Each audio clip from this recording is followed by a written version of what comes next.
It was a rainy Tuesday morning when I found the letter on the kitchen table. My husband, Mark, had left. Just like that, no goodbye, no explanation, just a short note saying he needed space. I stood there, clutching the paper, feeling like the ground beneath me was crumbling. We'd been together for 8 years, and in that moment, it felt like my entire world had shattered. I remember walking around the house in a daze, touching the things we'd bought together. The sofa where we'd watched movies, the bookshelf he'd built, the photos on the wall. Each item was a memory, a piece of a life that now felt like it belonged to someone else. I sat on the floor and cried until there were no more tears left. That night, I couldn't sleep. My mind raced with questions. What did I do wrong? Could I have prevented this? But deep down, I knew the answers didn't matter. The reality was simple. Mark was gone, and I had to figure out how to move forward. The days after Mark left were a blur. I forced myself to go to work, to smile at colleagues, to pretend everything was fine. But inside, I was a mess. I'd wake up in the middle of the night, my heart pounding, wondering how I'd ever feel okay again. One evening, I decided to clean out the spare room. As I sorted through boxes, I found an old journal from college. Flipping through the pages, I saw dreams I'd long forgotten, plans to travel, to write a book, to start my own business. It hit me. Somewhere along the way, I'd lost myself. I'd become so focused on being a wife, a partner, that I'd forgotten who I was as an individual. That realization was painful, but it also sparked something in me. Maybe this was my chance to rediscover myself. The next morning, I signed up for a writing class. It felt small, but it was a start. The writing class was harder than I expected. Sitting in a room full of strangers, trying to put my thoughts on paper, felt terrifying. But with each session, I grew a little more confident. My teacher, Ms. Thompson, encouraged me to write about my feelings, no matter how raw or messy. One day, I wrote about the letter, about the anger, the sadness, the confusion. When I read it aloud to the class, my voice trembled, but I finished. Afterward, a fellow student approached me. "Your words really resonated with me," she said. "Thank you for sharing." Those small moments of connection became my lifeline. I started journaling every morning, pouring my heart onto the pages. Slowly, I began to see progress. I wasn't over it, far from it, but I was learning to live with the pain, to carry it without letting it crush me. I'd drifted away from many of my friends after getting married. Mark and I had spent most of our time together, and slowly, my social circle had shrunk. Now, I realized how much I missed those connections. I reached out to Sarah, my best friend from high school. At first, I was nervous. Would she even remember me? But her response was immediate. "Of course I remember you. Let's meet up." Our coffee date was a revelation. We laughed, we cried, we shared stories we'd never told anyone else. Sarah listened without judgment, offering comfort and perspective. "You're stronger than you think," she told me. "This isn't the end, it's a new beginning." Over the next few weeks, I reconnected with other friends. Each conversation reminded me that I wasn't alone. I had people who cared, people who believed in me. It was a small but powerful step toward healing. With more free time on my hands, I started exploring hobbies I'd always been curious about. I signed up for a pottery class, something I'd mentioned to Mark years ago but never followed through with. The first session was chaotic. Clay squished between my fingers, my creations looked more like lumps than vases. But I couldn't stop laughing. The instructor, a cheerful woman named Linda, encouraged me to embrace the mess. "Pottery is about the process, not the product," she said. Slowly, I got better.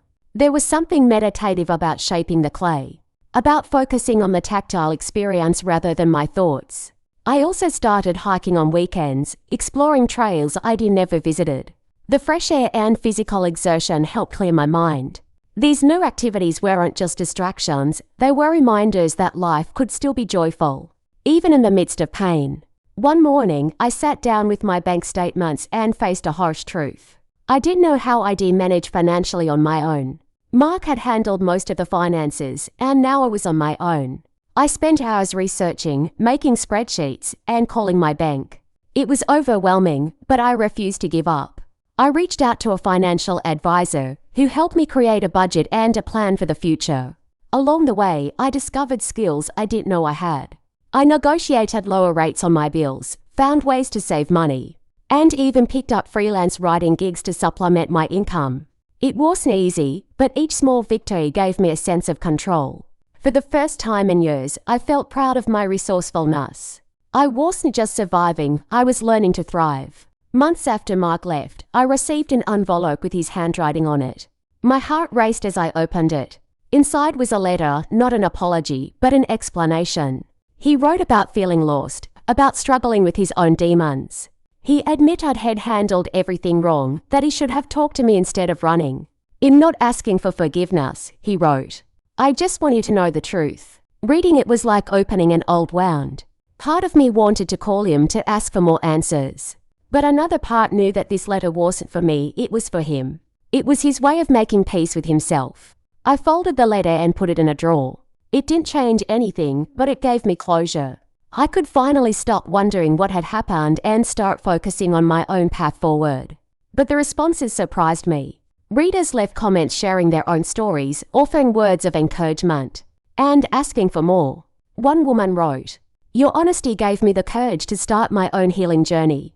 That message alone made all the vulnerability worth it.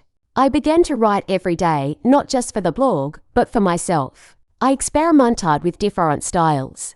Poetry, short stories, personal essays. Each piece helped me process my emotions and see my experiences from new perspectives. Slowly, my writing improved. I started pitching articles to online magazines, and to my amazement, some were accepted. The first time I saw my name in print, I cried, not from sadness, but from a deep sense of accomplishment. This was my voice, my story, and I was sharing it with the world. Writing became my anchor. On bad days, it gave me a reason to get out of bed. On good days, it amplified my joy. I realized that what had started as therapy was becoming a potential career, and that filled me with a hope I hadn't felt in years. One day, while scrolling through travel blogs, I came across a photo of a quiet beach in Portugal. Something about it called to me. Before I could second-guess myself, I booked a one-week trip. Traveling alone was terrifying at first. I worried about safety, about feeling lonely, about not knowing what to do. But as soon as I arrived, those fears melted away. I woke up each morning with no agenda, just the freedom to explore. I wandered through cobblestone streets, ate pastries at tiny cafes, and watched sunsets from cliffside viewpoints. I met fellow travelers who shared their stories, and I found myself opening up in ways I never had before. One evening, sitting by the ocean, I realized something profound. I wasn't alone. I was solitary, choosing to be by myself, not because I had to, but because it felt right. For the first time in my life, I understood the difference. That trip changed me. I returned home with a newfound confidence and a list of places I wanted to visit next. Solo travel became my way of celebrating milestones, big and small. As I continued to heal, I realized how crucial it was to surround myself with people who lifted me up. I joined a local support group for women going through similar experiences. At first, I was nervous. Would I fit in? Would my story even matter? But from the moment I walked into that room, I felt at home. These women listened without judgment, shared their own struggles, and celebrated each other's victories.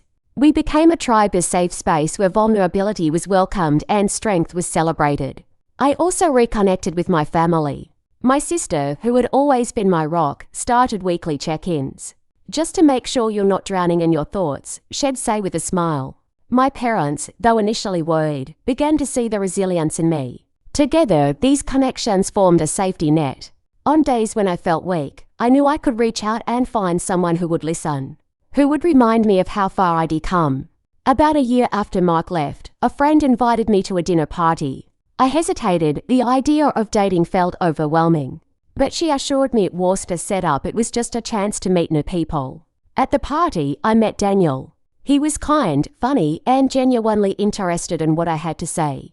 We exchanged numbers, and over the next few weeks, we went on casual dates, coffee walks, museum visits, long conversations over dinner. What surprised me most was how different this felt.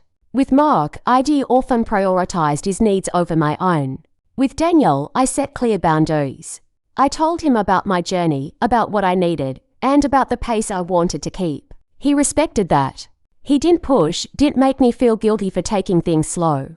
And in that space, I discovered something new. I could be open to love without losing myself. This wasn't about replacing what I'd lost. It was about building something new, something rooted in mutual respect and understanding. It's been 2 years since Mark left that letter on the kitchen table. If someone had told me then that I'd be sitting here, writing this, I wouldn't have believed it. I've learned so much about myself, about my strength, my resilience, and my capacity for growth. I've discovered passions I never knew I had, built a life that feels authentically mine, and found joy in places I never expected. Of course, it hasn't been perfect. There are still days when I feel lonely or wonder what if.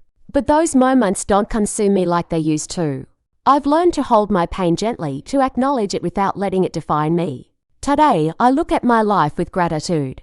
Not because everything turned out how I planned, but because I found the courage to keep going, to rebuild, to rediscover, and to embrace the unknown. My journey isn't over. It's just beginning. And for the first time in a long time, that thought doesn't scare me. It excites me.